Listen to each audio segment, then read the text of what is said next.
Cashflow Diary Podcast, episode 368. Welcome to yet another exciting episode of the Cashflow Diary Podcast, the podcast that teaches you insider tips, tactics, and strategies for creating leverage streams of cash flow into your life. Learn from top-performing entrepreneurs, business owners, investors, and thought leaders from across the globe as they share their secrets to success. Like what you learn on this and other Cashflow Diary podcast episodes? Go to learninvestingnow.com and sign up to receive powerful tips and information that will help you succeed as an entrepreneur and investor. Now, here's your host, investor, entrepreneur, business owner, educator, speaker, author, and master facilitator of Robert Kiyosaki's cash flow game, Jay Massey. All right, ladies and gentlemen, welcome to another episode of the Cashflow Diary Podcast. I'm your host, Jay Massey, and I'm glad that you're here today because you and I both know something that we don't like to admit. You're like, what's that, Jay? Well, it's simple.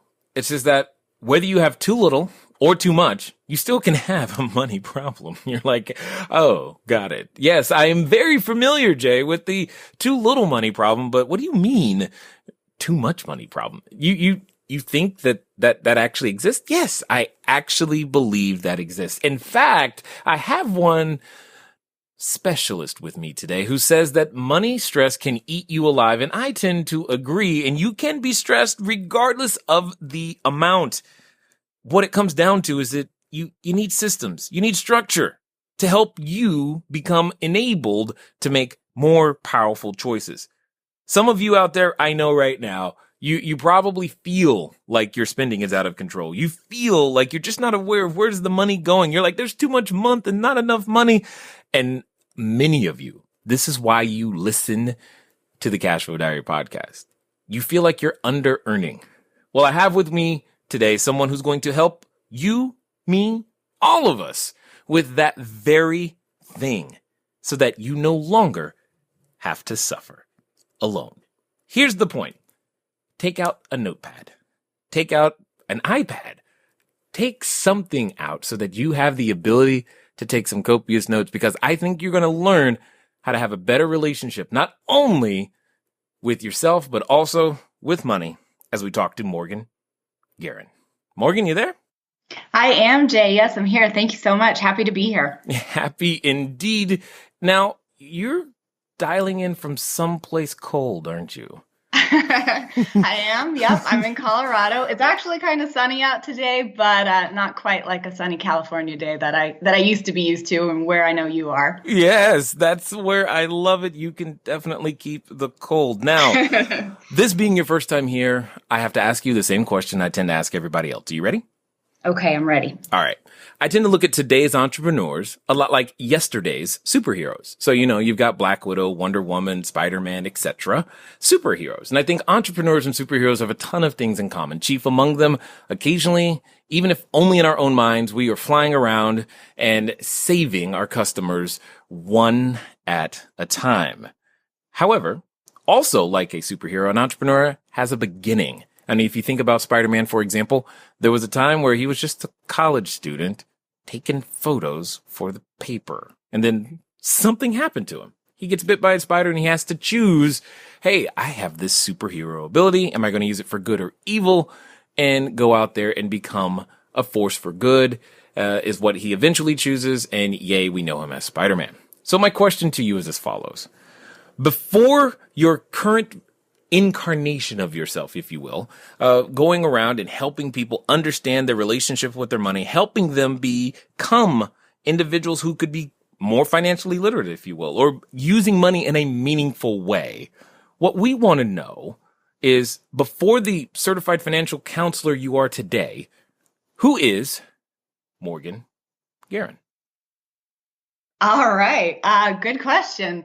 To be honest, it's one that I am constantly asking myself and one that kind of continues to evolve. So let me share with you what I know so far. who I am currently is the possibility of fun and excitement and power around your money. Now, how I got to that, humble beginnings. I guess if I had to pick a superpower, I guess it would be empathy. All right. I like that. Yeah. It's and the reason I say that is because I really seek to understand. In the setup that I have with clients, I really try to provide just a safe, neutral environment where I really understand what's going on. And I think that comes just from just a gauntlet of different positions and different jobs and different experiences that I've had over time. I was raised in a family business. My parents owned a retail business, and I didn't go to daycare. I didn't go, to preschool even. Once I started kindergarten and was out of the house for school, that was a different story. But I really grew up just watching the internal operations of a business that really was out to take care of customers. It was a customer service approach that I've carried with me my entire life. And that's through, 15 years in the hospitality business, 10 years in financial management, 2 years out on my own now in my own business. So really just humble beginnings, like you said. I mean, superpowers aside, it was just kind of coming up, learning how to take care of people and really trying to get in touch and realize that I just had this intuition with people where I really felt like this was a space I could make a difference. Make a difference. I like that. That's good. That's good. Now, you mentioned that the family business was retail and you grew up, seeing it from we'll call it the dark side. Mm-hmm. So yeah, the underbelly. You're like, ooh, I don't know if I want that. No, it was good. There's definitely the ins and outs that I guess you could call the dark side a little bit. Yeah. No doubt. But my question is, being able to grow up in that environment where I guess I will say that mistakes are allowed. I mean, it's an environment where if you're around entrepreneurs, we don't get it right the first time and we don't get it right without help. And if you're watching your parents, grow through that process, that's got to give you some sort of sense of freedom or some foundation that makes it okay to do something that was non-traditional. So I'm curious, what role do you think, if any, that has played inside of who you are today? Oh my gosh, a huge role. Absolutely. In good ways and in bad, I think.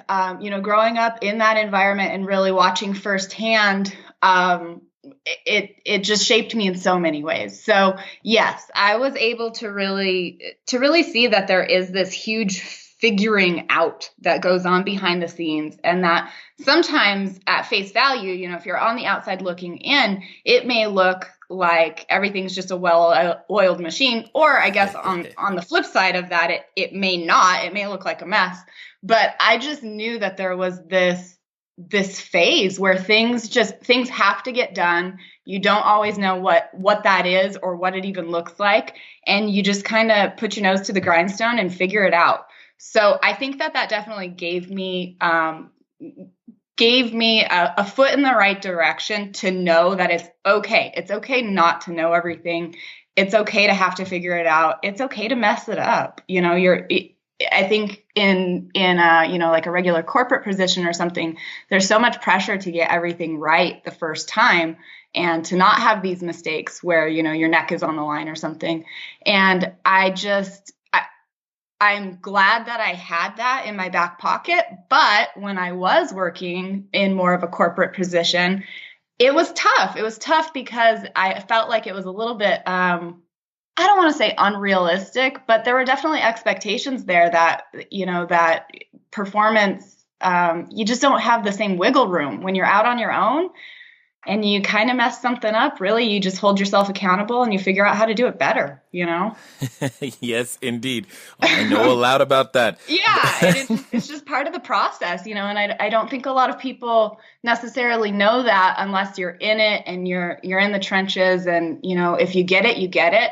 But, for people who don't realize that, I think it's an important piece that, maybe other people need to know that, there's just a period where you got to figure it out. Well, and that's why I asked the question, because there's a number of entrepreneurs that we've talked to now over the years, and there's always this phase, but it's not common knowledge that, like you said, it's okay not to know. Most people are operating as if it's not okay, because they're like, the buck stops with me, and if I don't know, then I can't do anything.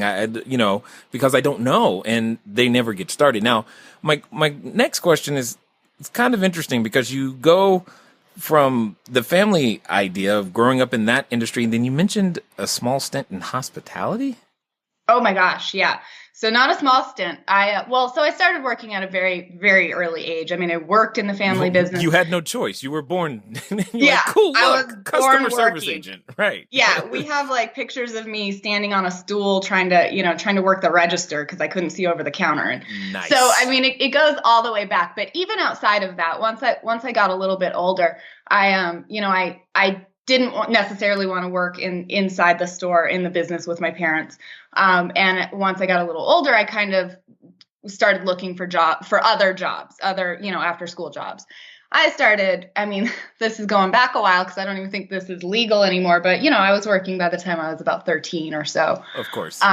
Yeah, so it's a little different time, a little different place. But I started working in restaurants, bussing tables, hostessing, washing dishes. I mean, honestly, I've pretty much held every position in a restaurant that there is. I spent 15 years in restaurants. And I really attribute the customer service skills that I developed during that time.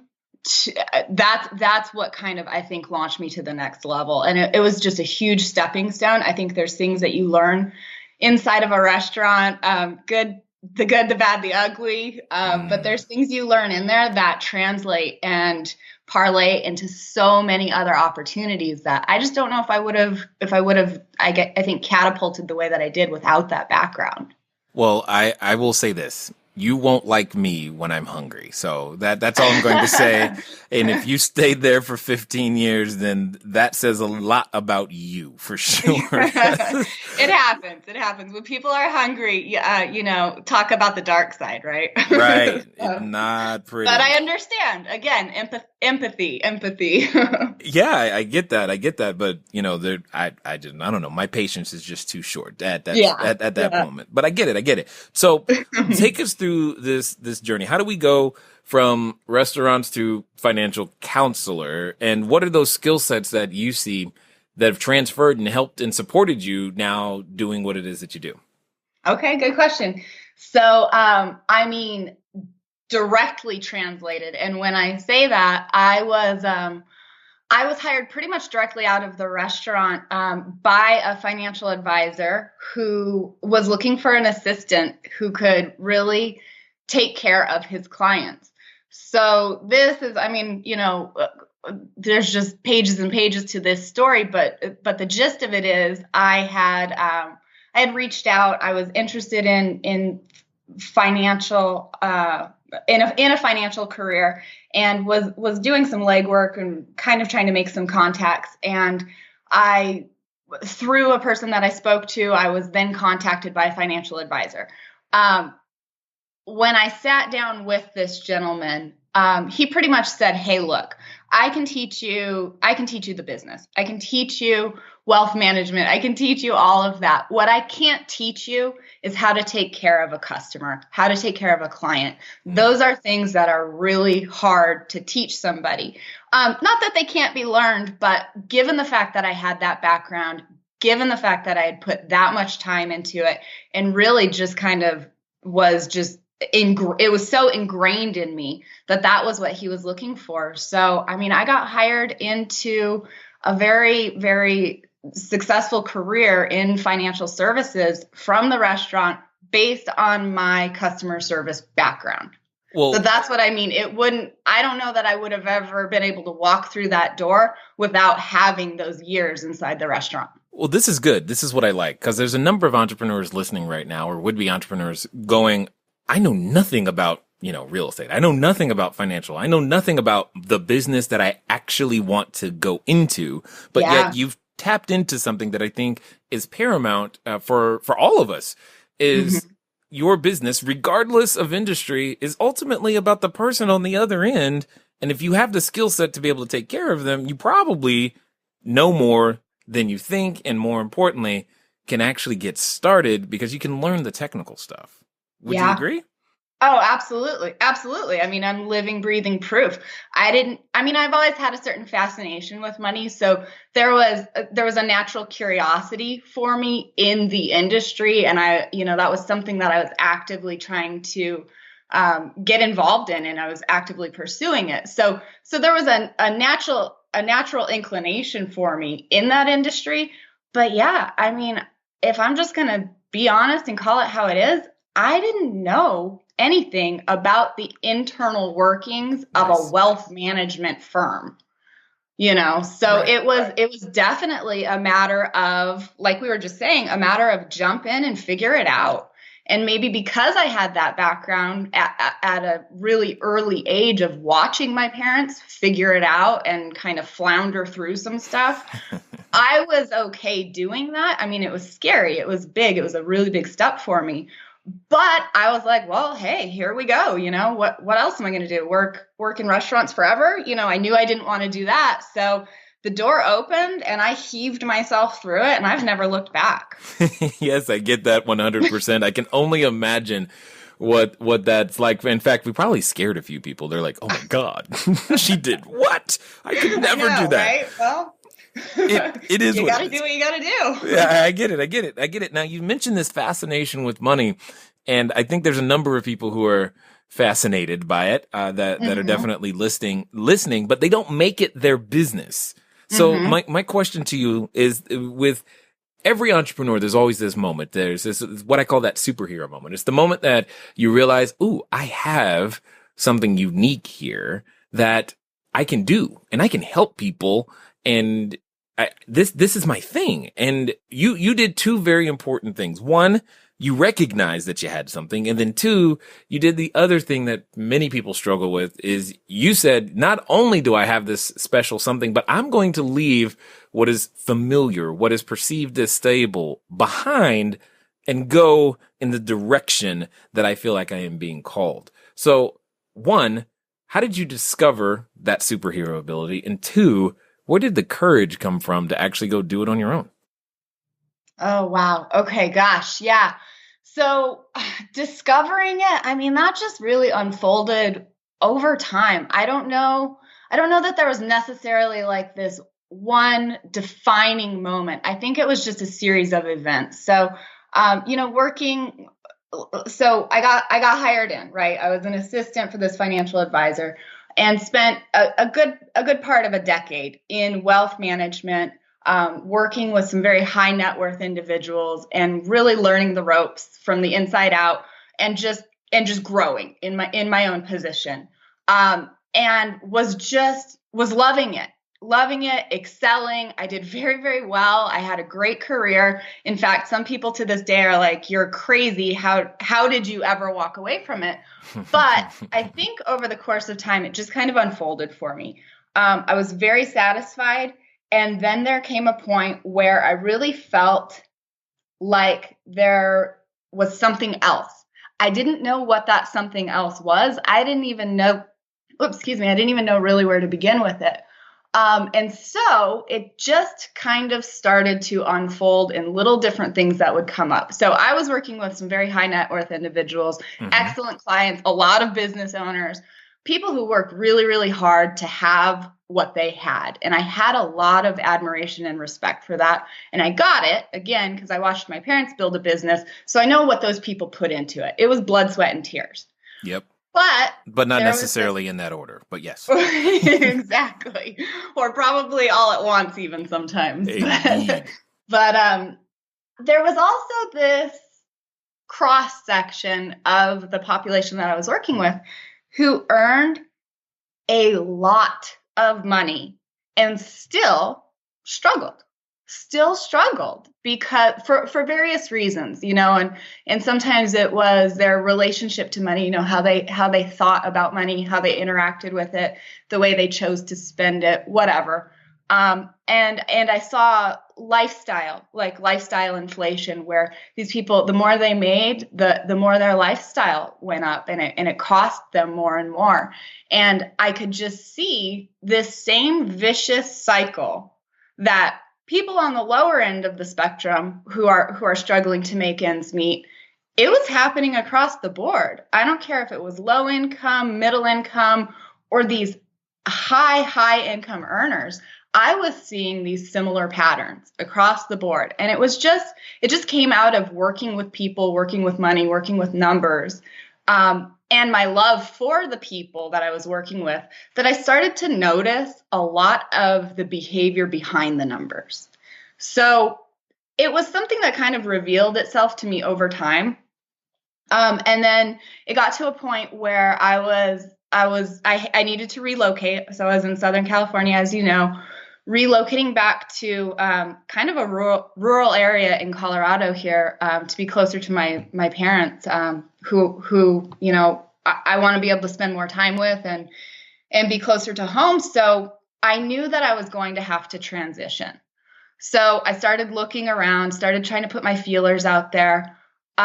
And the idea for the business really developed, honestly, out of necessity, because I was moving to an area that I knew I might have difficulty replacing my income in, or even a comparable income. So I started to really kind of tune into, what am I going to do? What would I like to do? And in the back of my mind, I always wanted to work for myself. I knew that at some point or another, I was going to have to make the leap. I just didn't know when or what that was going to look like. And so over the course of this, time that this was all unfolding, I really just started to tune in to what's going on with people and their money. And I got the idea to really just start to nurture people and help them. And help them in a unique way that I don't think a lot of people even know is out there, and just be really hands-on with their money. So I just started putting it out there, started getting some feedback. And before I know it, I said, okay, this is it. This is what I'm going to do. This is going to allow me to relocate, replace my income, be in this area that is a little bit more remote than I'm used to, and kind of meet all of these needs of being closer back to my family, being able to be there, spend time with them, take care of them, do what I needed to do in that regard, still earn a good living, and really do something that actually mattered and made a difference. Because at the end of the day, I knew I needed to do something that made my little corner of the world a better place.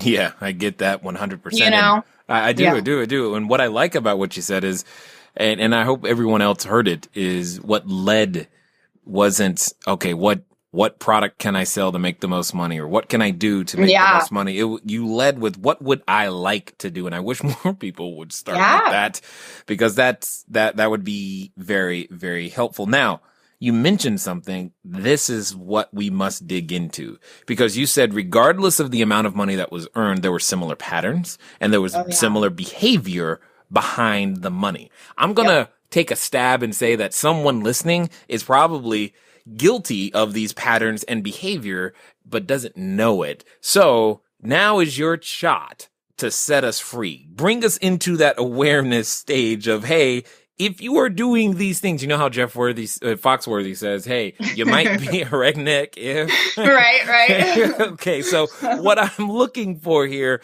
is, these are the things that you saw that are the red and yellow lights of, I might be in trouble. Yeah. Yeah, well, I mean, it always looks a little different for everyone, but generally speaking, it shows up in a couple of different ways. So, one, are you stressed out about money? Is it something that is always on your mind? Because I don't care, again, it doesn't necessarily matter how much you make. Is it something that you obsess about? Whether there's not enough, whether there's too much debt, whether there's just something underneath it where you're just not sure. So I work with a lot of people, and I get this from women a lot, and they say, hey, I'm fine. I make good money. I'm making six figures. Some of them, I'm making six figures, even if it's not that much. They're comfortable in their day to day, and they say, I'm good. I'm fine, but I don't know if I'm going to be okay in the future. So I think a misconception is that, people think, oh, okay, you're struggling, right? You're drowning. Yeah, I deal with that. I definitely deal with that. And that could be a red flag right there. If you're in that boat, though, you're in trouble and you're probably actively trying to figure out what to do about it. So yes, I can help those people, and I often do. Like if things just don't add up and you can't make ends meet, again, it's not necessarily an amount that's attached to that. It's the behavior. If you're spending more than you're making, I don't care how much you're making, it's not going to work out. So there's that group, and that's a little more obvious. But for those who are listening who kind of fall into I'm okay though. Like it's not uncomfortable enough to actually do something about it. I gotta say, are you okay though? And that's really what I ask people. Are you okay? And then they say, well, I don't know. I get to do what I want to do and I can pay the bills. That's no problem. But, if I lost my job, it wouldn't be good. I'd really be in trouble because I just don't have that savings account, that cushion, that safety net. I don't have that. How do you do that? So there's things like that I can start to notice just in listening to people speak, because it's not about like, what do you have? Where do you go on vacation? It's not about that. It's about, how do you feel? Do you feel secure? Do you feel safe? Do you feel confident about your money? Do you know where your money is going? Like where it's really going, actually going, not just where you think it's going? Because I know that that's a big surprise for a lot of people. When we start actively tracking spending, people are like, oh my gosh, I had no idea I was spending that much on groceries or going out or traveling or whatever your thing is, and so I think that's often a surprise. So I always start with that, like, do you feel confident? If you're confident, great. But even at that point, kind of look beneath it and make sure, just confirm. I'm confident that Starbucks gets a significant portion of money from me every month. Okay, there you go. I am really confident of that. So that's one of those things where it's like, okay, so you're spending there. It's your thing. That's cool. I get it. I'm never out to change somebody's way of doing things. What I do, though, is put a mirror in front of them, reflect back to them what's really going on. And sometimes at the end of the day, when they see that number and they say, oh man, okay, I knew I spent a lot at Starbucks, but I didn't know it was $200 a month. Like, I don't really love it that much, and honestly, I've even seen lots more than that. But it can be an area to look to where it's like, okay, if you're into it and you're cool with spending that much money every month at a place like that, cool, keep doing it.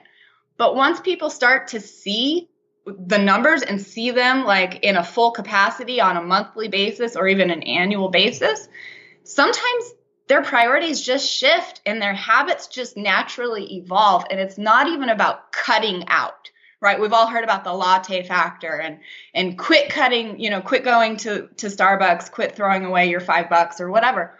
Well, if it's your thing, it's your thing. And if it makes you happy, maybe there's another area you can cut back in.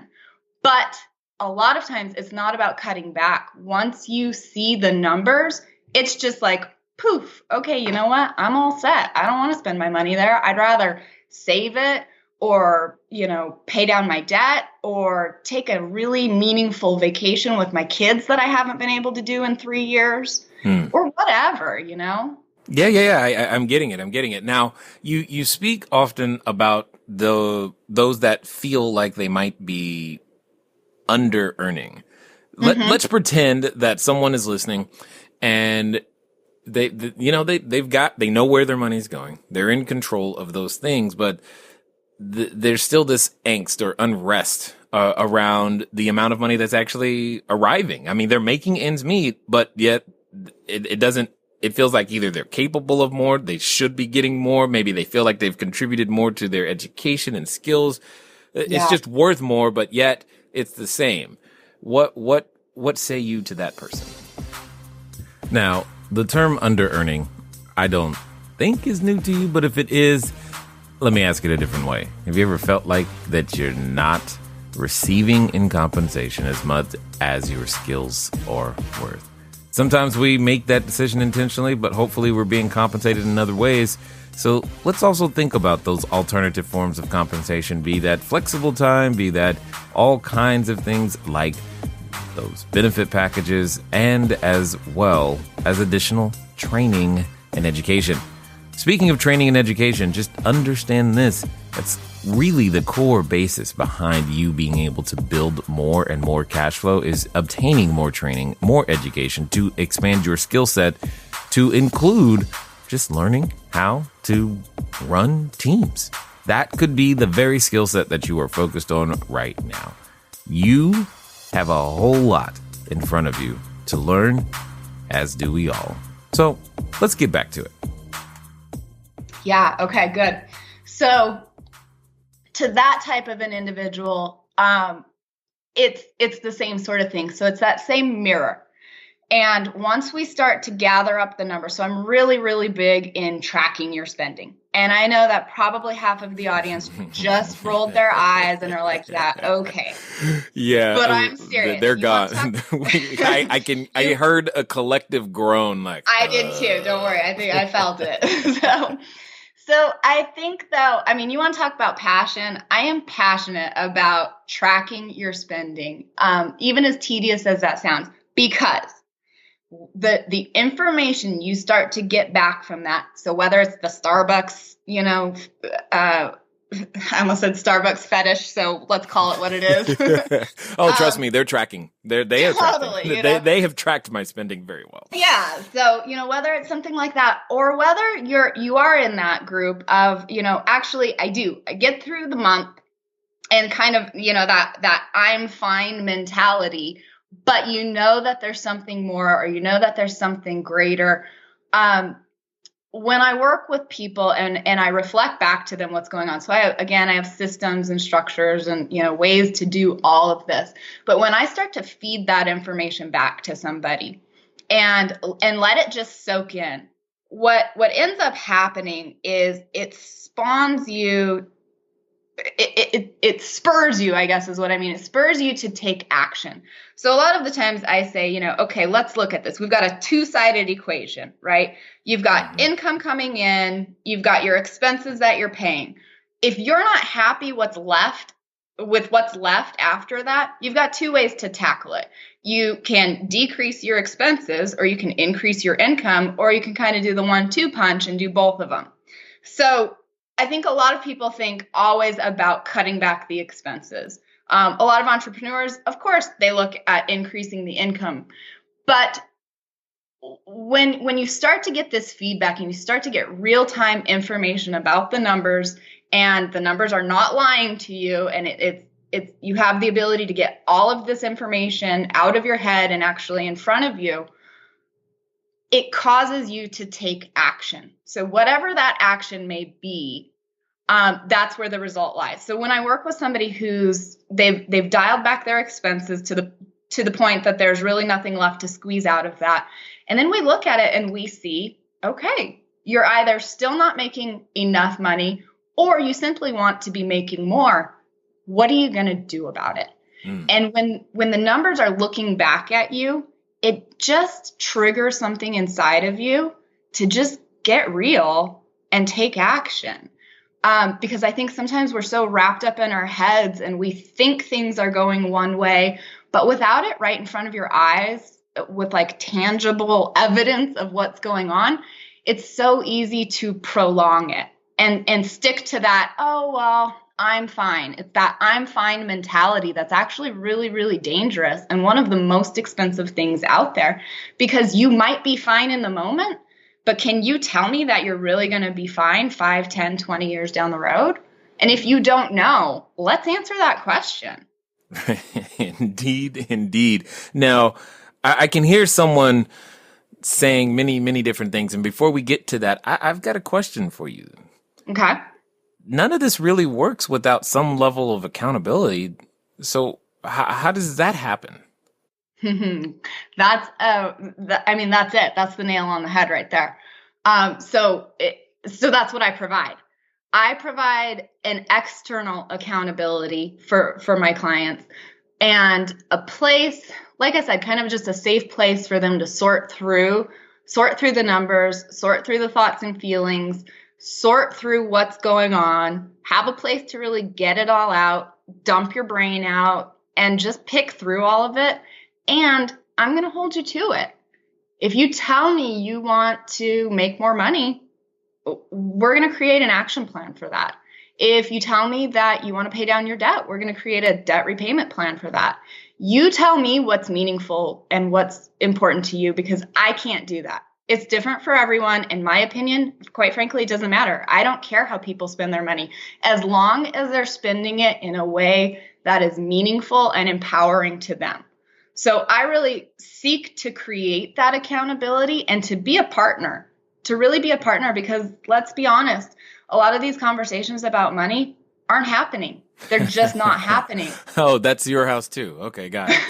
It's not, well, not anymore. No, I'm talking about it day and night. But yeah, Well, I meant like when you were growing up, it's like it's not a conversation that mom or dad ever sat down and said, "Okay, so here we're going to talk about money tonight." You're it wasn't tasteful. It wasn't done. I didn't know. I was in the business, but I didn't know what my parents made or what the business made. I mean, and that's fine. That's one thing. I was a kid. Maybe it wasn't necessarily something that needed to be fully disclosed in that capacity. Sure. But there's lots of things that could have been discussed. And I think it used to be, like money, religion, and politics. You just kind of didn't get into those. Well, come on, let's be honest. Politics and religion are on the table. So let's pull money out of the closet too at this point. So, no doubt. I mean, it doesn't do any good to just skirt around the issue. Money is a day-to-day factor in every single one of our lives. And the more we hide from it, the more we don't discuss it, the uglier and uglier it's allowed to get. So I pull it out. Let's talk about it. What's going on, and there's no judgment. Like I said, I mean, empathy is my superpower. I get it. I've been there. I've done it. Everything I teach, I've been through, some of it twice. So I liked it so much. No judgment. Totally understood. Totally understood. Now, I know there's also another person who's listening, and this is what's going through their head. They're still listening and they're hanging on. But honestly, Morgan, they're saying to themselves, "But I tried all this before and it didn't work." Mm-hmm. And I want something different, but I tried it all before. So what would you say? Let to that person who's still looking for that solution, knows that they've got an issue, but they've tried it before. Yeah. So I'd say don't give up. You haven't tried everything, because I know a lot of people say, "Oh, I'm just not good with money. I'm just not good with money." Well, I mean, have you ever seen a 6-month-old who is just good with money? It's something that's learned. Right. And if it's not something that's ever really been actively discussed in your life, you got to start that conversation somewhere. And a lot of times I think doing it on your own, you've tried this, that, and everything else. But have you tried getting outside support and outside help, and really just having a partner in it, like I said, because, this stuff is not really something that's taught in our schools. Maybe it gets touched on a little bit here and there, but I think by and large, the norm is that we still just don't talk about it. And that means, unless you really have the tenacity to go after it and figure it out and fail, but fail forward, unless you have that natural inclination specifically around money, I can understand. And I know people get to the point where they just throw their hands up in the air. And I have folks who come to me with that very same mentality of, you know what, it's never going to be different. Because I have tried it all, but so-and-so said to call you, so here I am.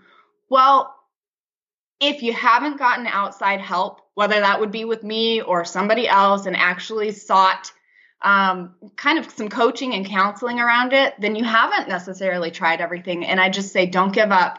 Don't give up. There's answers. It can be taught. It can be learned. It can be changed.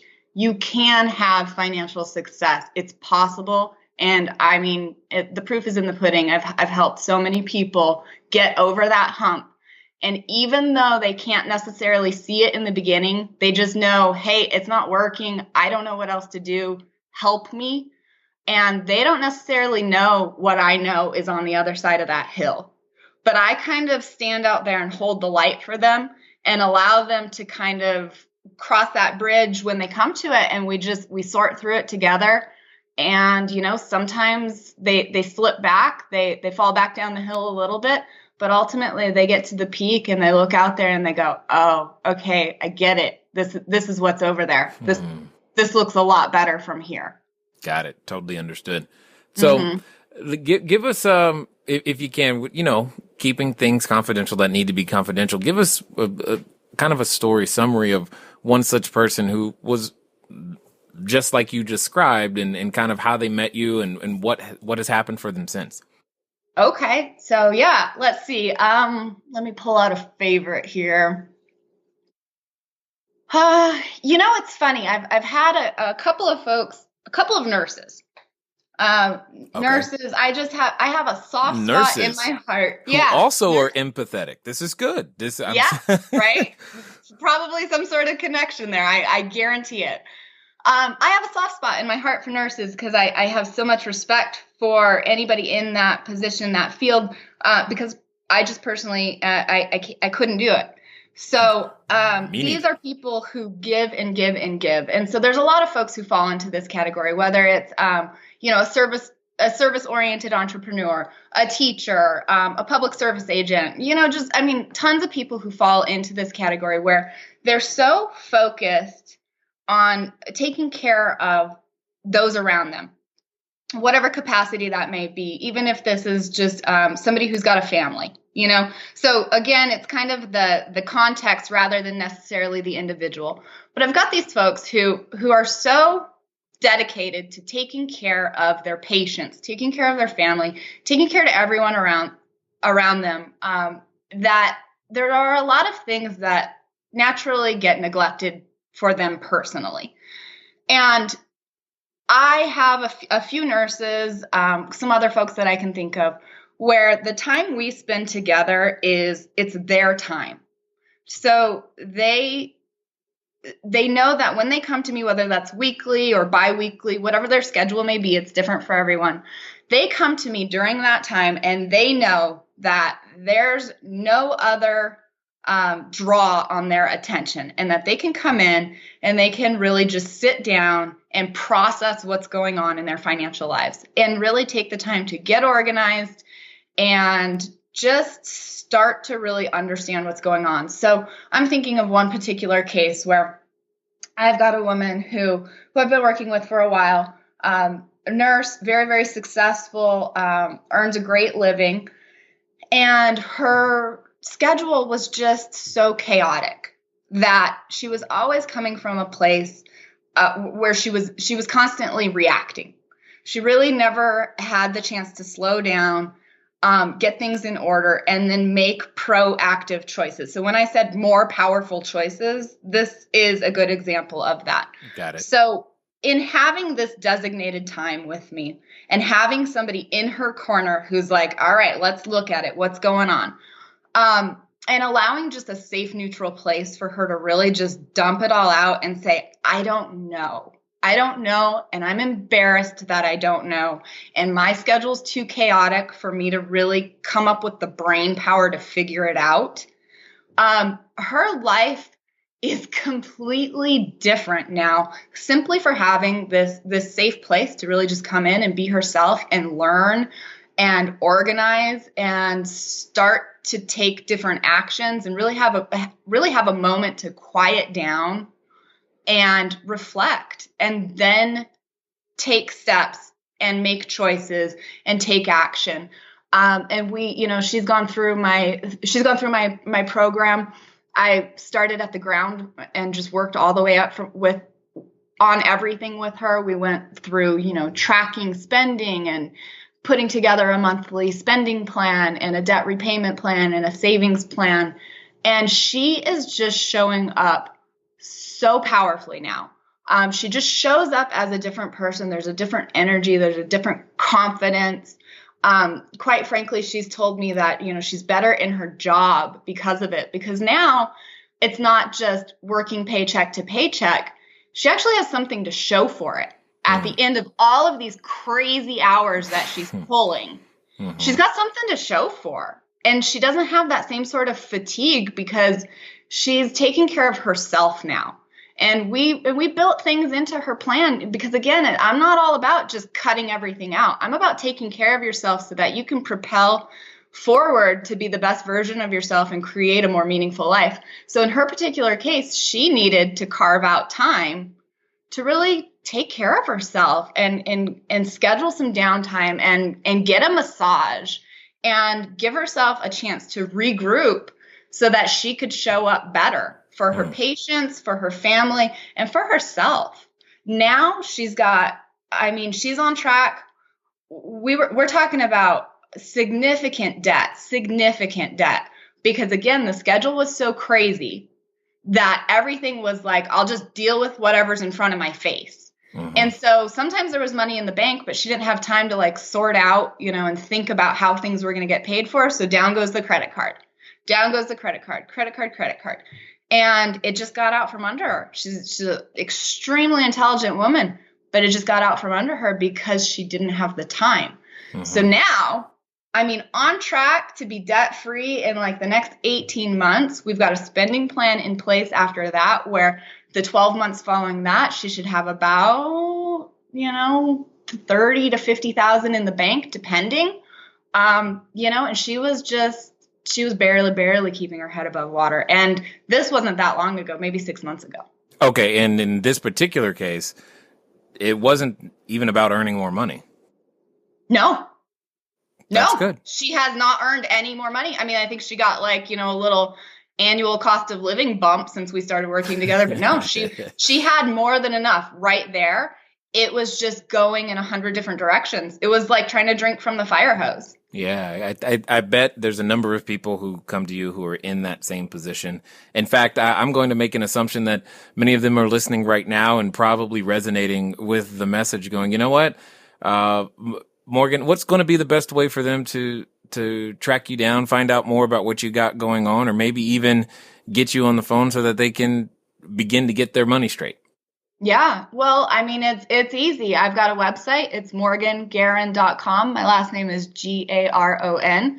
Pop over there. There's a little scheduler that you can click on to just book a free consultation. I'm in the business of just talking to people. I talk to people all day long. Give me a call. I'd be happy to see what's going on for you, what's working, what's not working. I always try to make my calls useful in the moment, give you some feedback on how I think I can help.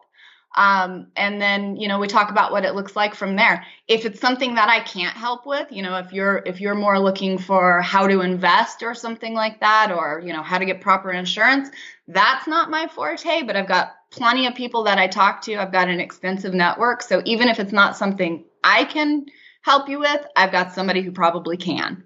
Absolutely awesome. So as we wind down here, I've got a final question for you because I'm kind of curious to hear what your answer would be.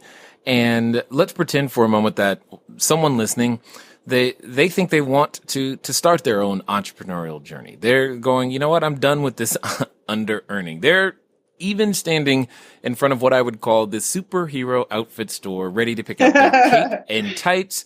They're going to make this thing happen. However, at the same time they're making those decisions, they're dealing with, the voice. And that it's the voice that I know you've dealt with. It's in the back of your head. Every time we begin to go, hey, I'm going to go do something great. It's right there with us to remind us of who we're not and what we've never been. And for some people listening, they're actually related to that voice. So my question to you is as follows.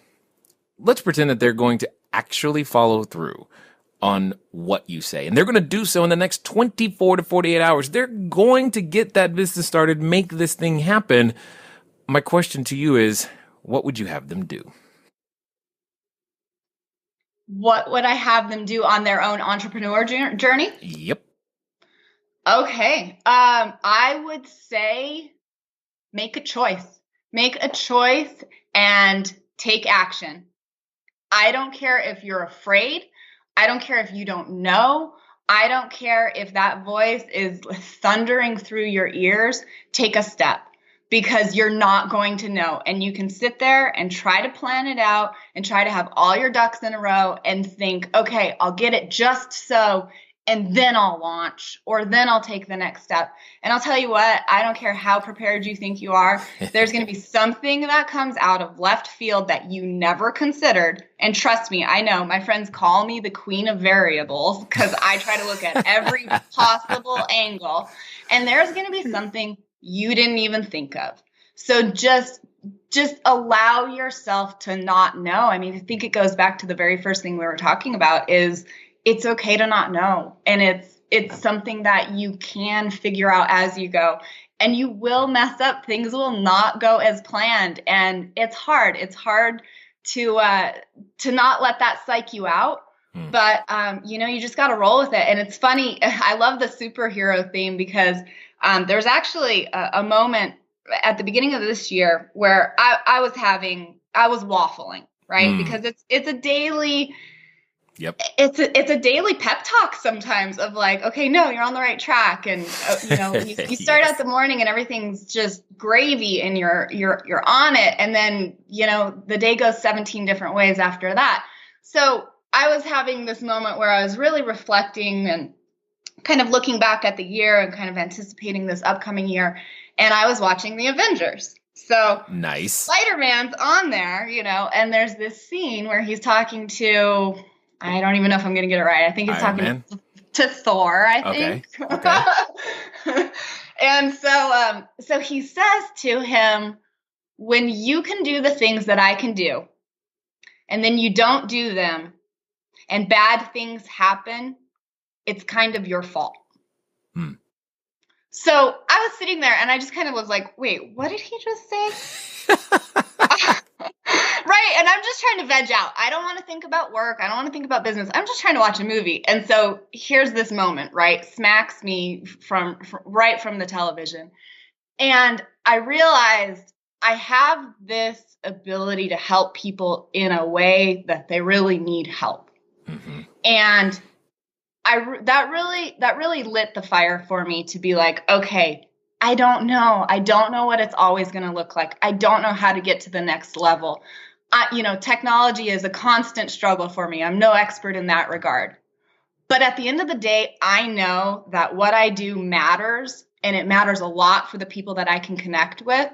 So if you're out there and you're listening and you've got something that is yours and it's uniquely yours, because we've all got that one thing that's only ours.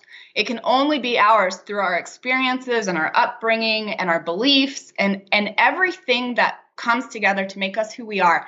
We've got something that's only ours.